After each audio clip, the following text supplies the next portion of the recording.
Hello and welcome to Matt's Mosh Pit, and tonight I'm going to be checking out Hydra by Orbit Culture.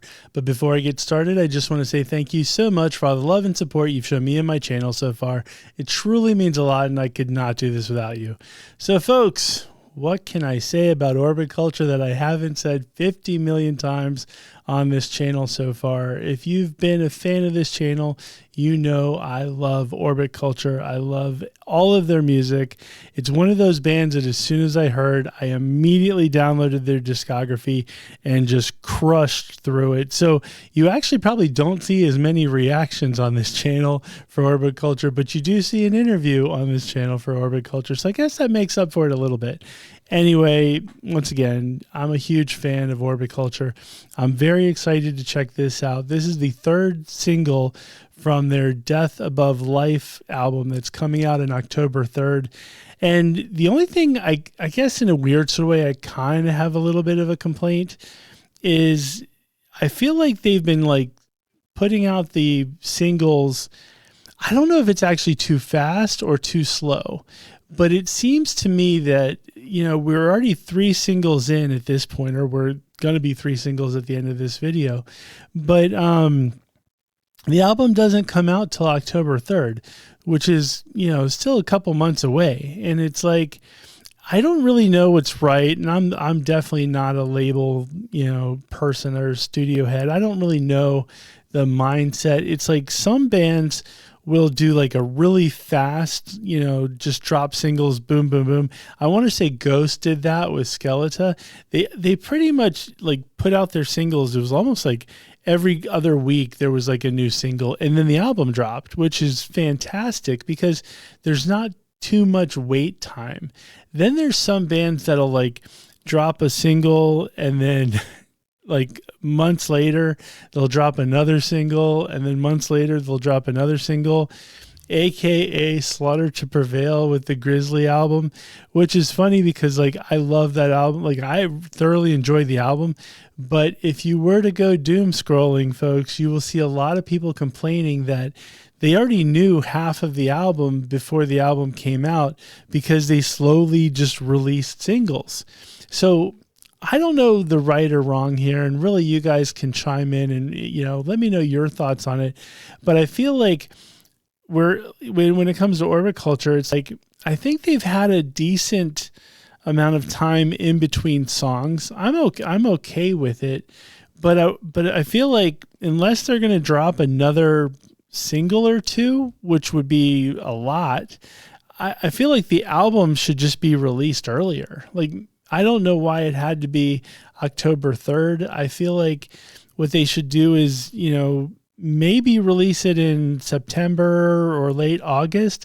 I think that would just be more appropriate for the way that they've been delivering these songs. Anyway, that's just me. And maybe it's just, you know, part of me wanting it early. Like I seem to want everything early at this point. It's like, I need my music now.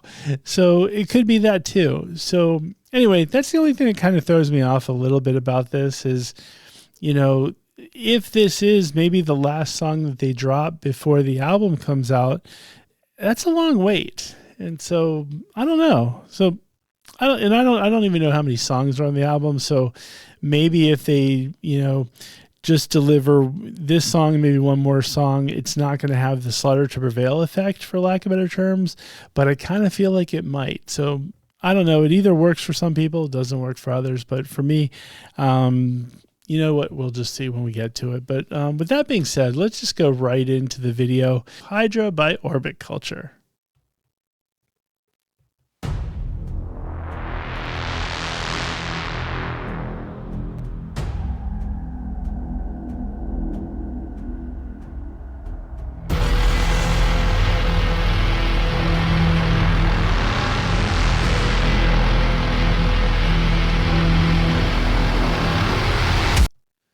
What I love is they always have these like pretty like grand kind of like epic videos, which is just super cool. I think it's probably the same person who does all their videos, but kudos to that person because they always have this like really, really cool like build up. And I feel like I'm going to step all over this, you know, intro. So I'm going to rewind it just a little bit.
this definitely has like a slower but stompier kind of feel to it than the others. And, you know, there's nothing wrong with that. I think that's actually kind of cool. It seems like they're diversifying a little bit with this one, because it's definitely, like I said, it's got like a slower, like laid back for what it can be laid back, but it's got this like heavier punch to it though, which is just, I love the vibe. I'm kind of curious also to see if we're going to get some clean singing, because we didn't in the last single. And so, you know, I'm not sure if this is going to be like a new direction they're going into or not, but I don't know. I kind of like this slower, stompier vibe here.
I have to give credit where credit's due. And, you know, I mentioned this in the very first video for this album, Tales of War.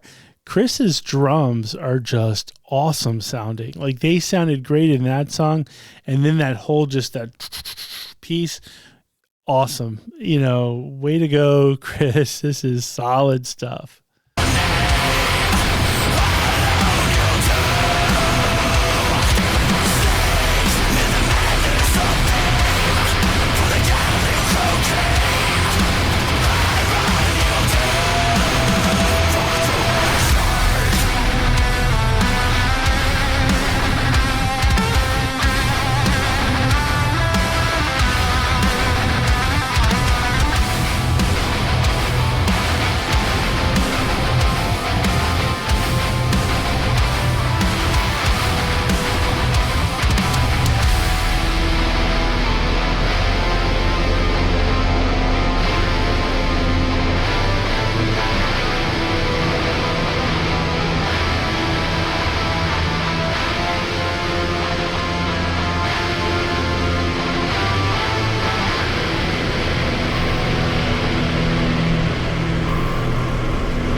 Okay, folks, there you have it. That was Hydra by Orbit Culture. And yeah, it was definitely different than I expected, in a good way, actually. It was I'm so used to like them having some like really really aggressive kind of like faster stuff, and especially the first two singles that we heard, it was definitely like heavier and faster.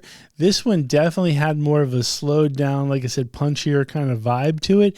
And I don't want to give the like Metallica comparisons. I think I've talked about that in the past, where clearly the clean vocals definitely have a little Hetfield vibe to them. But as I've said in the past, like I love Orbit Culture so much that at this point I don't hear Hetfield necessarily, but I hear more Nicholas. That's just what I hear now. Like I hear him clearly versus going, oh, that just sounds like Hetfield, that kind of thing. But with that slower, stompier, like dun, dun, dun, dun, it kind of gave me like Sad But True kind of vibes. So I don't know if I don't think that's what they're going for or anything like that, but it gave me that kind of vibe, which is really good in the fact that a lot of times bands will put out, albums, and the album has a similar feel and a similar vibe throughout the whole album. And then there's people that put out albums that each song is its own different little beast, and they all they work together, but they're different. And what I love about this is it's different than the other two. Like if we were just getting, and actually the first two were different from each other too. So there's not that sense of like, okay, it's just going to brutally punch you in the face for an hour and then you rewind and play it again. This, I have a feeling, is just definitely going to take them in a different direction. I have a feeling they're going to try different things on this album that they haven't done in the past, and I am 100% all for it. I have a feeling they're going to be one of those bands that are on that trajectory to headline like major festivals sooner rather than later. They're just blowing up at a really really fast rate, and kudos to them. I think they deserve all of the credit that they get. Mad props to them, quite frankly. But I do think I'm now more and more excited for this album. It probably is my most anticipated album, and I know I've said that quite a bit to a point where it's probably a cliche, but I think it probably is my most anticipated album because I'm excited. Like now I'm just more excited because I can't wait to hear the different songs, and I think it's going to be great. So anyway, folks, those are my thoughts. Let me know your thoughts. Are you a longtime Orbit Culture fan? Does this, and I am a part of a Orbit Culture group or whatever, I think on Facebook or in one of the social media places. And I did doom scroll, for lack of better terms, and the longtime fans have mixed messaging about this particular song. Now that I've heard the song, I'm definitely in the camp where I'm 100% for it, and I like the change. I like the, just the trying different things, and so for me it's growth, and so I'm 100% for it. So if you're a longtime fan, let me know. What are your thoughts? Do you like this, trajectory that they're going on, or is it too much change and you want some of the older stuff? So, hey, let me know, folks, in the comments. And the deal for the rest of it. Please, like and subscribe and comment, all that good stuff. And so with that being said, thank you very much for watching, and I will see you next time.